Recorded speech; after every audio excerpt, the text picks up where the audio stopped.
Why are you acting like this? What aren't you telling me? Daniel, please. I don't know what's wrong. It just hurts. Hurts? Or you're hiding something. Did you lie to me? No. I swear, I've never. Then why can't you be a real wife? That conversation happened on what should have been the happiest night of her life. Her wedding night. By morning, she was dead. And the thing that killed her? It wasn't a disease. It wasn't an STD. It was ignorance. Hey everyone, welcome back to True Crime Files HQ. Before we dive into today's story, I want to say thank you to every single one of you who've subscribed, liked, and supported this channel. You're the reason I can keep bringing you these important stories. And if you're new here, or if you've been watching but haven't hit that subscribe button yet, I need your help.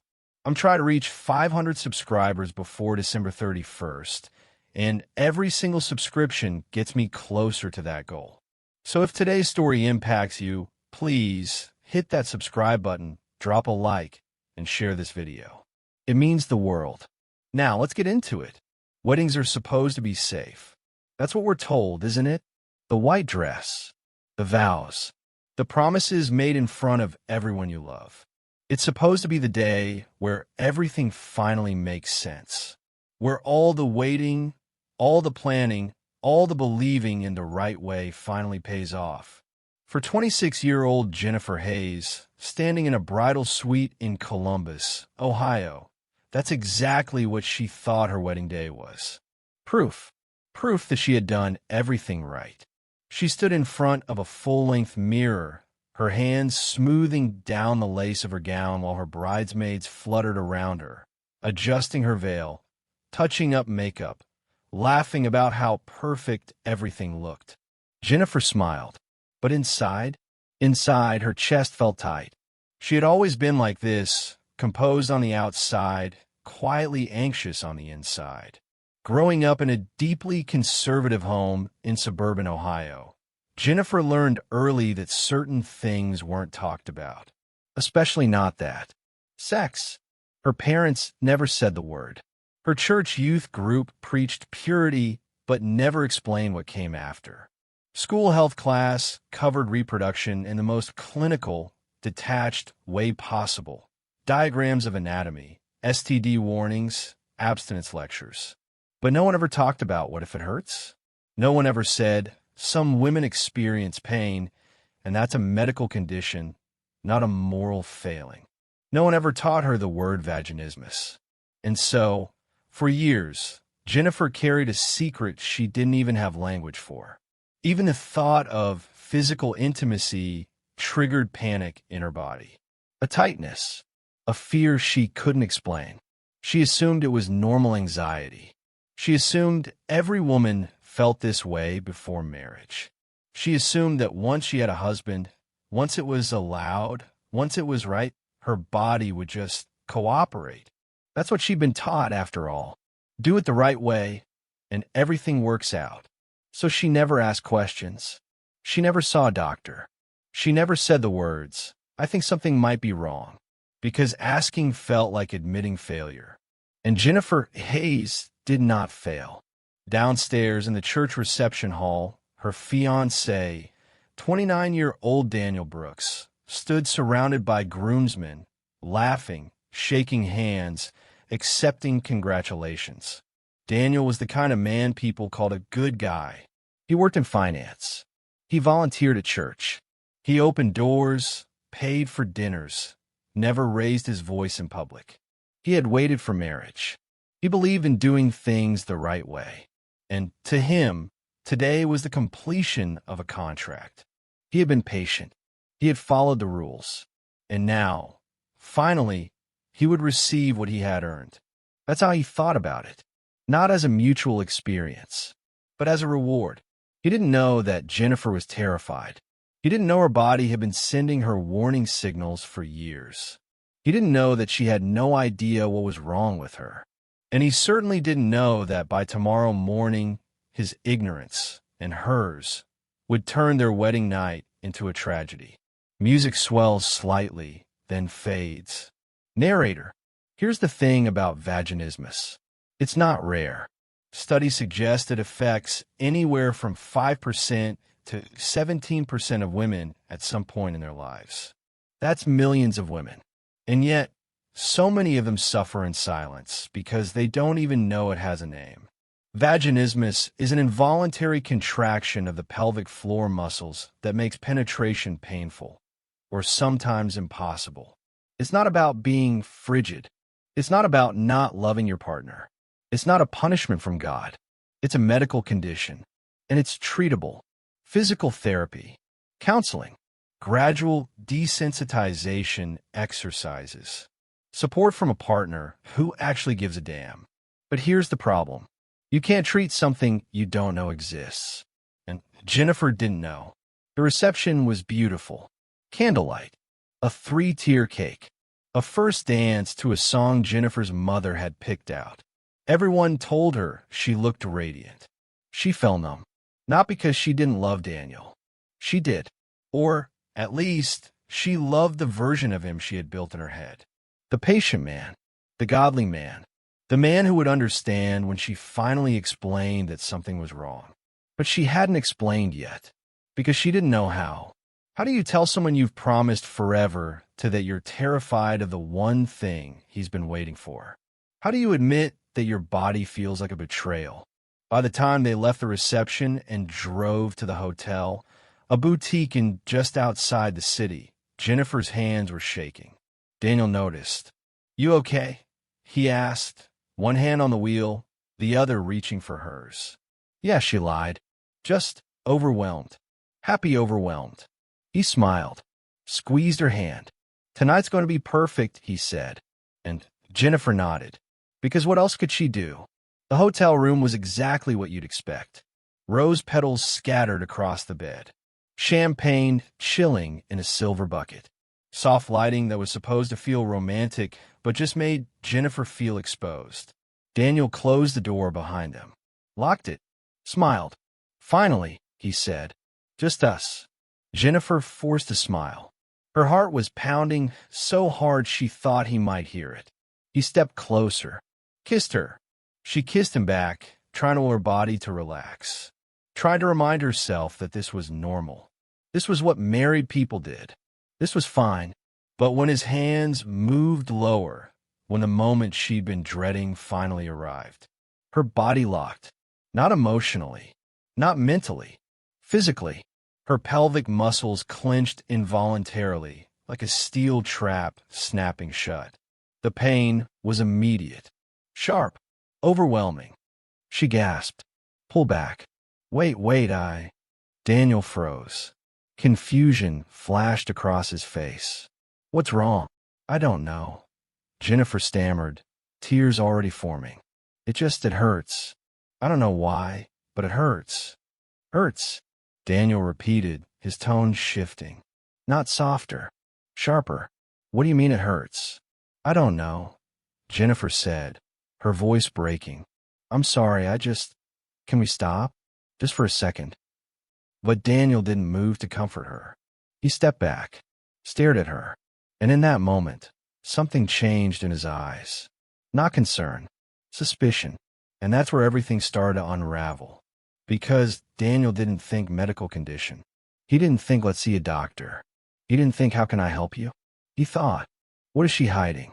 Why are you acting like this?" Daniel asked, his voice tight. "I'm not acting," Jennifer said, wiping her eyes. "I swear, Daniel, I don't know what's wrong. I've never." "Never what?" he interrupted. "Never been with someone else." Jennifer's head snapped up. "What?" "No, Daniel, you know I haven't." "Then why can't you?" He stopped himself, ran a hand through his hair. "Why does it hurt? That doesn't just happen." "I don't know." Jennifer's voice cracked. "Maybe I'm just nervous. Maybe. Or maybe," Daniel said slowly, his jaw clenched. "Maybe there's something you're not telling me." The air in the room went cold. Jennifer stared at him, disbelief washing over her. "Are you serious right now?" "I waited for you," Daniel said, his voice rising. "I did everything right. And now, on our wedding night, you're telling me something's wrong, and you don't know what it is?" Because I don't. Or you do. And you just don't want to admit it. Silence. Jennifer felt like the floor had dropped out from under her. What are you saying? She whispered. Daniel didn't answer. He just looked at her. And in that look, Jennifer saw something she had never seen before. Not love. Not patience. Accusation. Because that moment, that shift from, I love you, to I don't believe you, that's where danger starts. And Jennifer had no idea how much danger she was in. Before we continue, I need to ask you for something. If this story is hitting you, if you're realizing how important it is that we talk about these things openly, please hit that like button. Share this video. And if you haven't subscribed yet, do it now. I'm trying to reach 500 subscribers before December 31st, and I can't do it without you. Let's make sure stories like Jennifer's aren't ignored. Now, let's get back to what happened next. Daniel left the room. He said he needed air. He said he needed to think. He didn't say, I'm going to find his help. He didn't say, let's figure this out together. He just left, and Jennifer sat there, alone, still in her wedding dress, shaking, crying, blaming herself for something she didn't even understand. She pulled out her phone, Googled pain during first time. The results were a mess. Some articles said it was normal. Others mentioned infections. A few mentioned something called vaginismus, but the medical jargon was overwhelming, and Jennifer's brain was too fogged with panic to process it. She texted her best friend, something's wrong with me. I don't know what to do. But it was past midnight. No response. She thought about calling her mom. But what would she even say? Mom, I can't have sex with my husband, and now he thinks I've been lying to him. No, she couldn't. So she sat there, waiting, hoping that when Daniel came back, he would be calm, that he would believe her, that he would help her. But when the door finally opened an hour later, Daniel didn't look calm. He looked like a man who had made a decision. And Jennifer? Jennifer had no idea that decision would cost her everything and how dangerous ignorance can be. If you want to see how this story unfolds, if you want to understand how a medical condition became a death sentence, you need to stay tuned. But before you go anywhere, I need you to do 3 things. 1. Hit that subscribe button. Help me reach 500 subscribers before December 31st. 2. Drop a like on this video if you think stories like this need to be told. And 3. Comment below.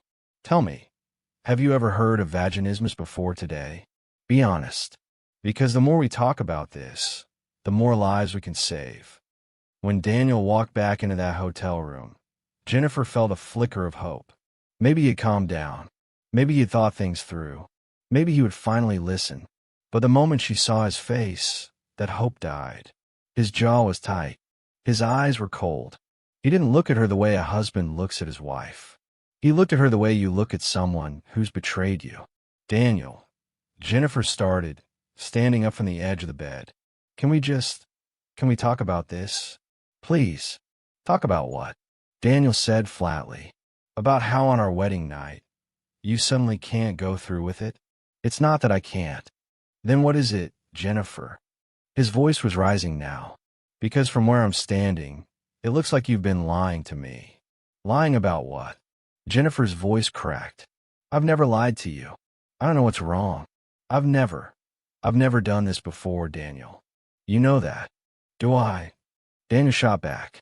Because right now, I don't know what to believe. Jennifer's breath caught in her throat. Are you seriously suggesting? I'm suggesting, Daniel interrupted, stepping closer, that something isn't adding up. And I need you to tell me the truth. I'm telling you the truth. Tears were streaming down Jennifer's face now. I don't know why it hurts. I don't know what's wrong with me. But I swear to God, Daniel, I have never been with anyone else. Silence. Daniel stared at her. And then, quietly, he said the words that would seal her fate. Then why does it feel like you brought something into this marriage? Let me explain something to you. When someone decides you're a threat, when they convince themselves that you're the problem, nothing you say will change their mind. Not the truth. Not your tears. Not your pleading. Because at that point, They're not listening to you anymore. They're listening to the story they've already written in their head. And Daniel had written a story where Jennifer was the villain. Music resumes, slow, tense. What does that even mean? Jennifer whispered, her voice barely audible. What are you accusing me of? Daniel didn't answer directly. Instead, he sat down on the chair across from her, elbows on his knees, hands clasped together. I need you to be honest with me, he said, his voice eerily calm now. Have you been tested? Jennifer blinked. Tested for what? You know what? Her stomach dropped. Are you asking me if I have an STD? Daniel's silence was answer enough. Oh my God. Jennifer breathed. You think I have a disease? You think I'm infected? I don't know what to think. Daniel snapped. All I know is that this isn't normal. Pain like that doesn't just happen for no reason. Then maybe I need to see a doctor. Jennifer shouted. Did that occur to you? That maybe something is medically wrong? That maybe I need help instead of accusations? Or maybe, Daniel said coldly, you need to stop playing the victim and admit what you did. Jennifer felt like she'd been slapped. What I did, she repeated slowly. What exactly do you think I did, Daniel? I think, he said, standing up now, towering over her, that you weren't honest with me. I think you were with someone before me, and now you're dealing with the consequences. And instead of being a woman and owning up to it, you're sitting here crying and pretending you don't know what's wrong. Jennifer couldn't breathe. This wasn't real. This couldn't be real. The man she married, the man she trusted, was standing in front of her, accusing her of infidelity, of disease, of lying, all because her body had reacted in a way she didn't understand. I didn't do anything, she whispered. I swear to you, Daniel. I didn't do anything. Then prove it, Daniel said.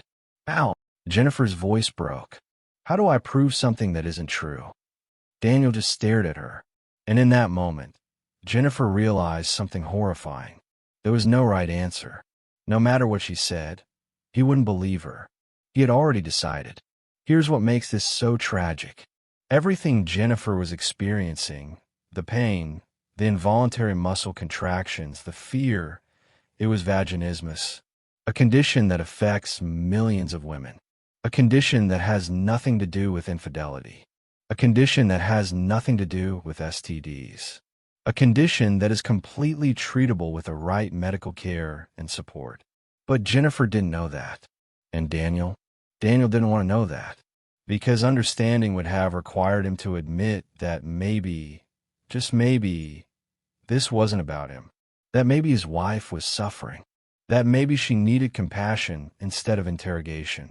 But Daniel wasn't interested in compassion. He was interested in being right. If you're watching this and you're feeling angry right now, good. You should be angry. And here's the uncomfortable truth. This isn't a story from another century.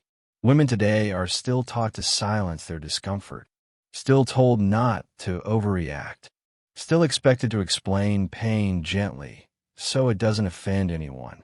And men are still excused for not knowing, even when that ignorance becomes deadly. Because what's happening to Jennifer isn't just tragic. It's preventable. One conversation with a doctor, one Google search that didn't end in shame, one partner who chose empathy over ego. That's all it would have taken. But instead, we're here. And it's about to get worse. Jennifer tried one more time. Daniel, she said, her voice shaking.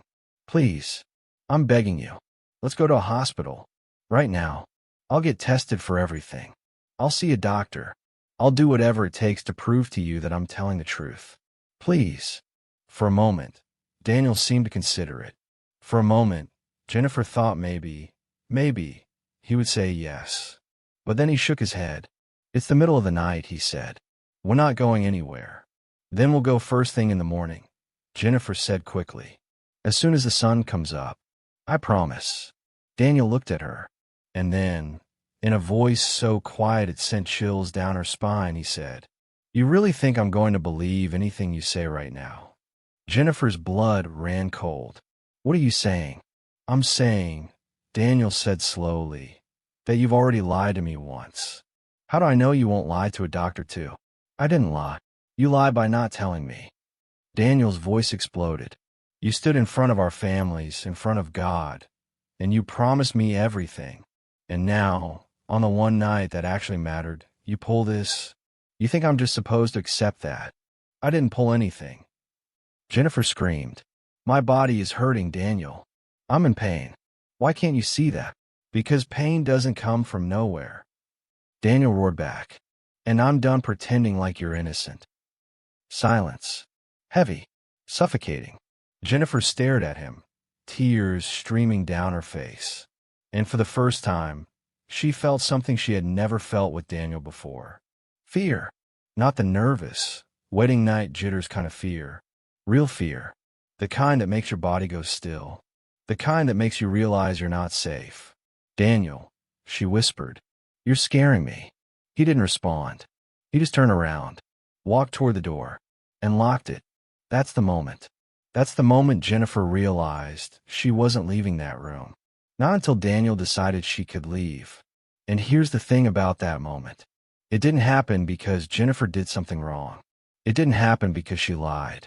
It didn't happen because she was impure or sinful or any of the other garbage purity culture teaches young women to fear.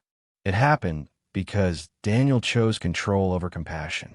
He chose his ego over her safety.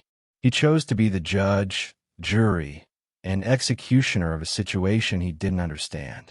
And Jennifer? Jennifer had no way out. Before we go any further, I need to pause and ask you something. If you know someone, anyone, who might be in a relationship where they feel trapped, where they feel like they can't speak up, where they feel like their pain doesn't matter, please share this video with them. Not because it's entertaining, but because it might save their life. Hit that share button. Drop a comment if this story is affecting you. And if you haven't subscribed yet, please help me reach 500 subscribers before December 31st. These stories need to be told. All right, let's keep going. Where are you going? Jennifer asked, her voice small. Daniel didn't look at her. Nowhere, he said. We're staying right here until you tell me the truth. I've told you the truth. Jennifer's voice was rising again, panic creeping in. How many times do I have to say it? Until I believe you, Daniel said simply. Jennifer felt her chest tighten. This wasn't a conversation anymore. This was an interrogation. Daniel, please, she said, trying to keep her voice steady. You're not thinking clearly. Let's just go to sleep. We'll figure this out in the morning. I'm not sleeping next to you until I know you're not putting me at risk, Daniel said coldly. At risk? Jennifer's voice cracked. You think I'm going to hurt you? I think, Daniel said, turning to face her fully now, that you might have brought something into this marriage that could ruin my life. And I'm not going to just sit here and pretend that's okay. Jennifer couldn't believe what she was hearing. Ruin your life? She repeated, incredulous. What about my life, Daniel? What about the fact that I'm in pain? That I'm terrified? That I have no idea what's wrong with me?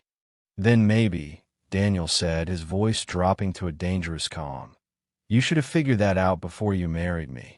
And there it was. The final betrayal. The moment Jennifer realized that to Daniel, she wasn't a person. She was a transaction, a contract, a promise that hadn't been fulfilled. And now she was a liability. Witnesses later said they heard voices that night. Not screaming, not crashing, just voices. Controlled, tense. The kind of argument that doesn't sound urgent enough to intervene. The kind that makes you think, it's probably fine. They're newlyweds. They'll work it out. But it wasn't fine. And they didn't work it out. Because while Jennifer sat in that room, trying to explain something she didn't have words for, Daniel was building a case against her in his mind. A case where she was the criminal, where she was the threat, where she deserved whatever happened next. And here's the worst part. He didn't see himself as the bad guy. He saw himself as the victim. Let me ask you something. How many times have you heard a story where a man hurts a woman? And the first thing people ask is, but what did she do? Why did she make him angry? Why didn't she just leave? As if somehow the violence was her responsibility. As if somehow she asked for it. Jennifer didn't ask for this. She didn't bring this on herself. She was a woman with an undiagnosed medical condition, and she married a man who valued his pride more than her life. That's it. That's the story. The hours crawled by. Jennifer sat on the bed, exhausted, terrified, her mind spinning. Daniel sat in the chair by the door, watching her like a guard. Neither of them slept. At some point, Jennifer tried again. "Daniel," she whispered, "I love you. I don't know how to make you believe me, but I love you, and I need you to trust me. Please." Daniel didn't respond for a long time. And then, finally, he said, "If you loved me, you wouldn't have put me in this position." Jennifer's heart shattered, because in that moment, she realized there was no coming back from this. No matter what she said, no matter what she did, Daniel had already decided who she was. And nothing was going to change his mind. By the time the sun started to rise, Jennifer was barely holding it together. She had begged. She had cried. She had apologized for things she didn't do. And Daniel hadn't moved, hadn't softened, hadn't shown a single ounce of the man she thought she married. And that's when things took a turn. Because Daniel didn't just want answers anymore. He wanted consequences. Because what happens next? It's going to show you exactly how dangerous it is when someone convinces themselves that they're the victim. If you want to know what happened when the sun came up, if you want to know how a medical condition became a death sentence, you need to stick around. But first, hit that subscribe button. Help me reach 500 subscribers before December 31st. Drop a like if this story is making you think. And comment below. Have you ever been in a situation where someone refused to believe you? Tell me your story. Because the more we talk about this, the more we protect each people like Emily. If you've made it this far, you're invested. You're angry. You're probably wondering how this could possibly get worse. And I hate to tell you this, but it does. Before we dive in, I need you to do something. If this story has made you realize how important these conversations are, if you're starting to understand how silence and ignorance can literally kill, then hit that subscribe button right now. Help me reach 500 subscribers before December 31st. And hit that like button.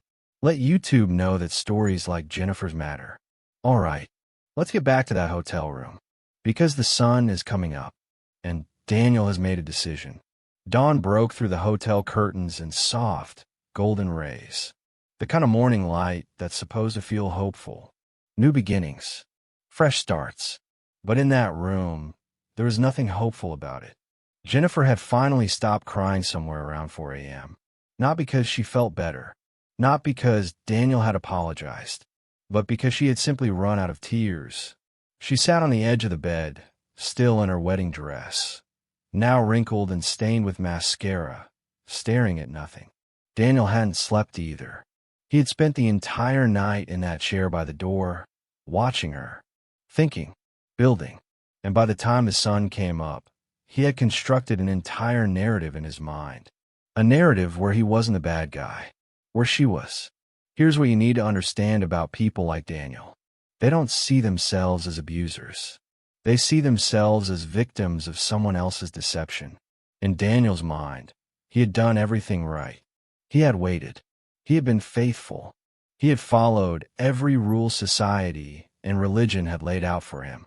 And on the night he was supposed to receive his reward, his right, Jennifer had denied him. Not because she was in pain. Not because her body was experiencing an involuntary medical response. But because, in his mind, she had lied to him. She had brought something into their marriage. Something dirty. Something diseased. Something that threatened him. And people who see themselves as victims, they don't feel guilty about what they do next. They feel justified. "Get up," Daniel said suddenly. His voice cut through the silence like a knife. Jennifer's head snapped toward him. "What?" she whispered, her voice hoarse from crying. "I said get up," Daniel repeated, standing from the chair. "We're leaving." Hope flickered in Jennifer's chest. Fragile, desperate hope. "We're going to the hospital," she asked quickly. "You'll take me to see a doctor?" Daniel's expression didn't change. "We're going home," he said flatly. "Home?" Jennifer stood up, confused. But I thought we were going to figure this out. You said. I've already figured it out, Daniel interrupted. Jennifer froze. What do you mean? I mean, Daniel said, his voice cold and controlled, that I know exactly what's going on. And we're not going to any hospital, so you can come up with some story to cover your tracks. Cover my... Jennifer's voice caught. Daniel, I don't have tracks to cover. I'm trying to get help. You're trying to lie. Daniel snapped. You're trying to manipulate me into believing this is something innocent when we both know it's not. We don't both know that. Jennifer's voice was rising again, panic flooding back in. You're making this up in your head. You're convincing yourself of something that isn't true. Then explain it to me, Daniel roared, stepping closer. Explain to me why, after years of telling me you were saving yourself, your body suddenly can't do what it's supposed to do. Explain to me why you're in pain for no reason. I can't explain it. Jennifer screamed back. That's why I need a doctor. That's why I've been begging you to take me to someone who can actually help. Or someone who can help you lie better, Daniel said quietly. And that's when Jennifer felt it. The shift. The moment when fear turns into something else. Something colder. Realization. Daniel wasn't going to take her to a hospital. He wasn't going to let her prove her innocence. Because he didn't want her to be innocent. He wanted her to be guilty. Because if she was guilty, then everything he was about to do would be justified. Let me tell you something about vaginismus that Daniel would never have cared to learn. It's not caused by sexual activity. It's not caused by infidelity. It's not caused by STDs. Vaginismus is caused by a variety of factors. Psychological, physical, emotional. Sometimes it's rooted in anxiety or past trauma. Sometimes it develops after a medical procedure or infection. Sometimes it appears for no clear reason at all. But here's what it's never caused by. Lying to your husband. Vaginismus is a medical condition. And the treatment? It's not punishment. It's not interrogation. It's compassion. Pelvic floor physical therapy. Gradual desensitization exercises. Counseling. Patience. Support from a partner who actually gives a damn. But Daniel didn't want to support Jennifer. He wanted to punish her. I'm not leaving this room until you tell me the truth, Daniel said. Jennifer's hands were shaking. I've told you the truth, she said, her voice barely above a whisper. I don't know how many more ways I can say it. Then say it better, Daniel shot back. Ow! Jennifer's voice cracked. What do you want me to say, Daniel? What words will make you believe me? Silence. Daniel stared at her, jaw clenched, eyes hard. And then, slowly he said, I want you to admit what you did. Jennifer felt like the floor had dropped out from under her. I didn't do anything. You did, Daniel insisted, his voice rising. You brought something into this marriage. You exposed me to God knows what. And now you're standing here, playing the victim, acting like I'm the one being unreasonable. You are being unreasonable. Jennifer shouted. You're accusing me of something I didn't do. You're refusing to give me medical help. You're trapping me in this room like I'm a criminal. Because you are a criminal. Daniel roared. You lied to me. You deceived me. You made me promises you knew you couldn't keep. I didn't know. Jennifer screamed, tears streaming down her face again. I didn't know my body would react this way. I didn't know something was wrong.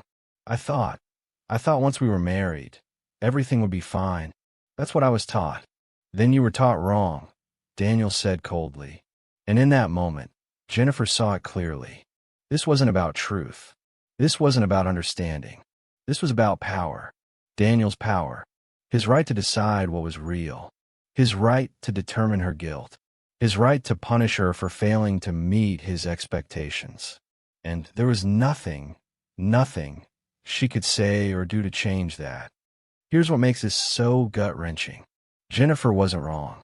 She had been taught that marriage would fix everything. That once you did it the right way, your body would just cooperate. That purity was a promise of perfection.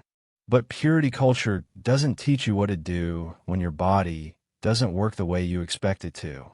It doesn't prepare you for pain. It doesn't give you language for medical conditions. It doesn't teach men that their wives are human beings, not transactions. And so Jennifer stood there, trapped in a hotel room with a man who saw her as damaged goods. A man who felt entitled to her body. A man who believed her pain was a personal offense. And the worst part, she still loved him. Or at least, she loved the man she thought he was. Daniel, please, Jennifer whispered, exhausted. I can't do this anymore. I can't keep defending myself against something I didn't do. I'm begging you. Let's just go home. Or take me to a hospital. Or let me call my mom. Anything. Just please. Daniel's expression didn't soften. You want to call your mom? He said slowly. And tell her what? That you can't be a wife to your husband? That you've been lying this whole time? I haven't been lying. Then what do you call it? Daniel interrupted. What do you call standing in front of everyone we know, promising me forever, and then pulling this on our wedding night? I call a medical emergency. Jennifer shouted. I call it something I don't understand. I call it something that has nothing to do with lying and everything to do with needing help. But Daniel just shook his head. You had plenty of time to get help before the wedding, he said. If something was really wrong, you should have told me. You should have warned me. But you didn't, because you knew I wouldn't have married you. Jennifer felt like she'd been punched in the stomach. Is that what this is about? She whispered. You think I tricked you into marrying me? Daniel didn't answer, but his silence said everything. And there it is. The core belief that fueled everything that happened next. Daniel believed Jennifer had stolen something from him. His perfect wedding night. His rightful experience. His reward for being a good man. And in his mind, she needed to pay for that. Not with an apology. Not with a doctor's visit. With suffering. Because to Daniel, Jennifer's pain wasn't real. It was performance. It was manipulation. It was punishment that she deserved. And when someone believes you deserve to suffer, there's no limit to what they'll do to you. If you're watching this and you're feeling sick right now, good. You should feel sick. Because what's happening to Jennifer is happening to women every single day. How many women are suffering silently right now because they were taught that being good mattered more than being safe? Women whose pain is dismissed. Women whose bodies are misunderstood. Women whose partners see them as property instead of people. And if we don't talk about it, if we don't name it, it's going to keep happening. So do me a favor. Hit that share button. Send this video to someone who needs to hear it. Drop a comment if you've ever had your pain dismissed or been accused of lying when you were telling the truth. And subscribe. Help me reach 500 subscribers before December 31st, so I can keep telling stories like this. All right, let's finish this chapter. The hotel phone rang. Both Jennifer and Daniel froze. It rang again. Daniel walked over and picked it up. Hello, he said, his voice suddenly calm, polite, controlled. Jennifer watched him, her heart pounding. Yes, this is Daniel Brooks, he said into the phone. No, everything's fine. Just a late night. We'll be checking out soon. He hung up, turned to Jennifer. Front desk, he said, checking to see if we needed anything. Jennifer's mind raced. That was her chance. She could have screamed. She could have run to the door. She could have made noise, gotten someone's attention. But she didn't, because she was still holding onto a shred of hope that Daniel would come to his senses, that he would remember who he was supposed to be, that he would choose her over his anger. But Daniel had already made his choice. And by the time Jennifer realized that, it was too late. That phone call was the last contact anyone had with that hotel room. The last chance someone had to intervene. The last moment when maybe, someone could have saved Jennifer's life. But no one did. Because from the outside, everything looked fine. A newlywed couple. A minor disagreement. Nothing to worry about. And by the next morning, Jennifer Hayes would never speak again. And I'm warning you right now, it's not going to be easy to hear. But it needs to be heard. Because this isn't just about Jennifer. This is about every woman who's been told her pain doesn't matter. Every woman who's been accused instead of helped. Every woman whose silence cost her everything. So before you go, subscribe. We're so close to 500. Don't let this story go unheard. Like this video. Show YouTube that these stories matter. And comment below, what do you think should happen to someone like Daniel? I'm not going to lie to you.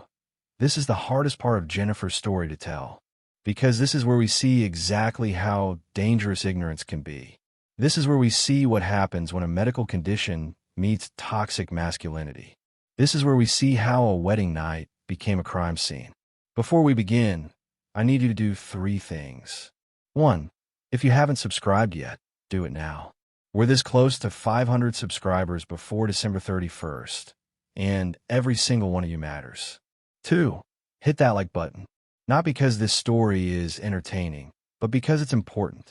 3. Brace yourself, because what you're about to hear is going to stay with you. All right, let's finish Jennifer's story. The morning sun was fully up now. Outside the hotel window, the world was waking up. People were having breakfast, checking out, starting their normal Sunday routines. Inside room 237, nothing was normal. Jennifer sat on the bed, her body numb with exhaustion and fear. Daniel stood by the window, staring out at the parking lot below. Neither of them had spoken in over an hour. The silence was suffocating. And then, finally, Daniel turned around. "We're leaving," he said. Jennifer looked up at him, too tired to even argue anymore. "Where are we going?" she asked quietly. "Home," Daniel said. "We're going to pack up and go home. And we're going to pretend this never happened." Jennifer blinked. "Pretend it never." She stopped, shook her head. "Daniel, we can't just pretend. I need to see a doctor. We need to figure out what's wrong." "Nothing's wrong," Daniel interrupted, his voice sharp. "You just need to stop being dramatic and pull yourself together." Jennifer stared at him in disbelief. "Are you serious?" "Daniel, I was in pain.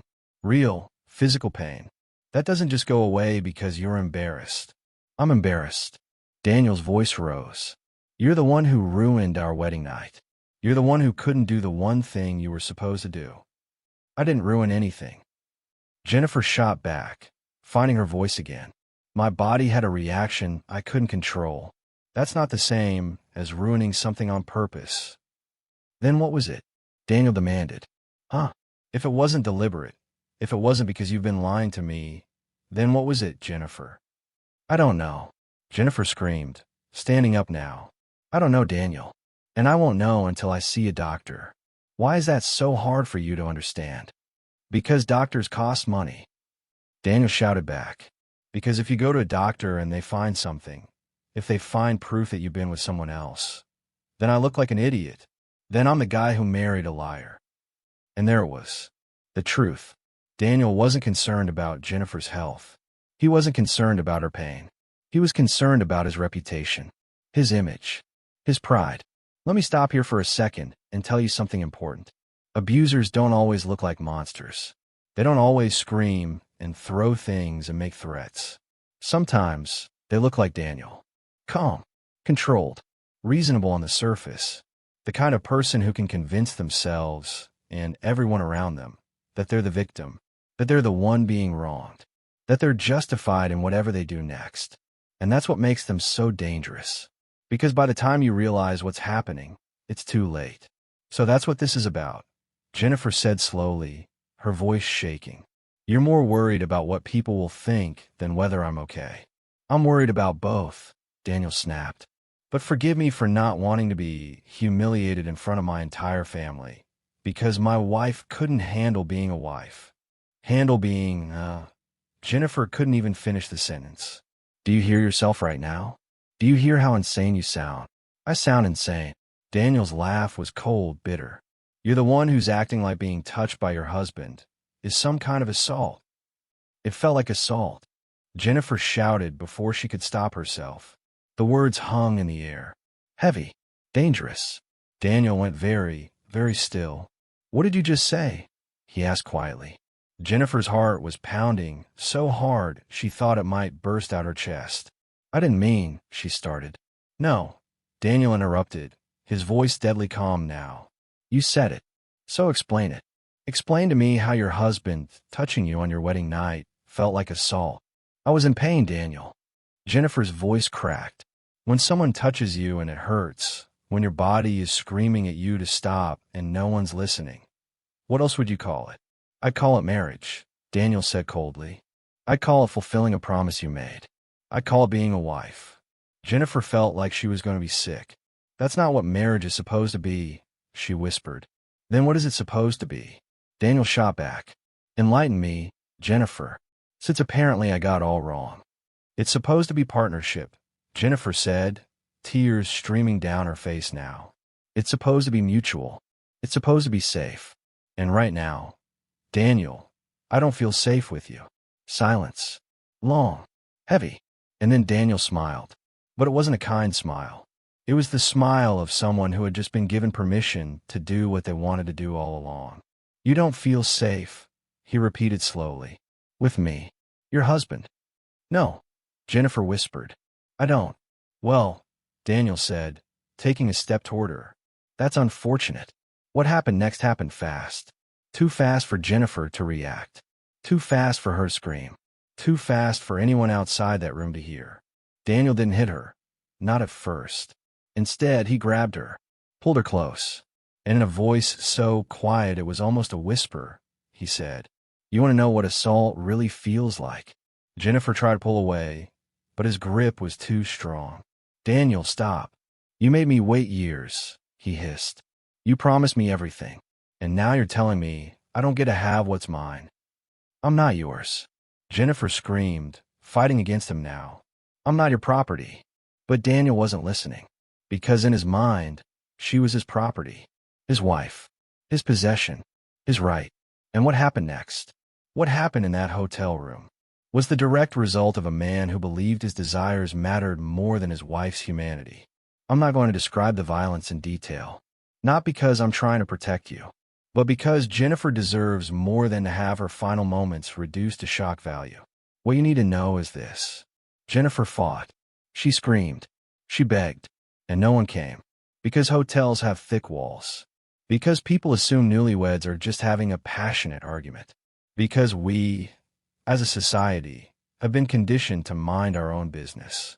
Even when someone is dying. By the time housekeeping found Jennifer the next morning, it was too late. She was lying on the floor, still wearing her wedding dress. Her eyes were open, but she wasn't breathing. Daniel was gone. The police found Daniel 3 hours later at his parents' house. He told them Jennifer had collapsed, that she had been acting strange all night, that he had tried to help her, but she wouldn't listen. He played the role of the concerned husband perfectly, until the medical examiner released their report. Jennifer Hayes didn't die from vaginismus. She didn't die from an STD. She didn't die from any disease at all. The autopsy showed blunt force trauma, strangulation marks, signs of a struggle. Jennifer died from violence. Violence inflicted by the man who had promised to love and protect her. And here's the final, devastating twist. The medical examiner confirmed what Jennifer had been trying to tell Daniel all along.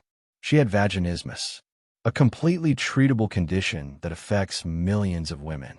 A condition that had nothing to do with infidelity. A condition that had nothing to do with STDs. A condition that, with proper medical care and a supportive partner, Jennifer could have lived with for the rest of her life. But she never got that chance. Because Daniel chose his pride over her safety, his ego over her health, his sense of entitlement over her humanity. Daniel Brooks was arrested and charged with second-degree murder. During the trial, his defense tried to argue that it was an accident, that Jennifer had provoked him, that he had been under extreme emotional distress, that he was the real victim of Jennifer's deception. The jury didn't buy it. He was convicted and sentenced to 25 years to life. But here's what haunts me about this case. Jennifer's death was 100% preventable. One honest conversation about sex before marriage. One doctor's appointment. One moment of compassion instead of accusation. That's all it would have taken. But we live in a society that doesn't teach young people, especially young women, about their bodies. We live in a society that values purity over education. We live in a society that tells men they're entitled to their wives' bodies. And until we change that, Jennifer's story will keep repeating itself. Before I end this, I want to say something directly to anyone watching who might be experiencing something similar. If you're in pain during intimacy, physical or emotional, it's not your fault. If your partner refuses to listen to you, that's abuse. If your partner makes you feel like your body is a betrayal, that's abuse.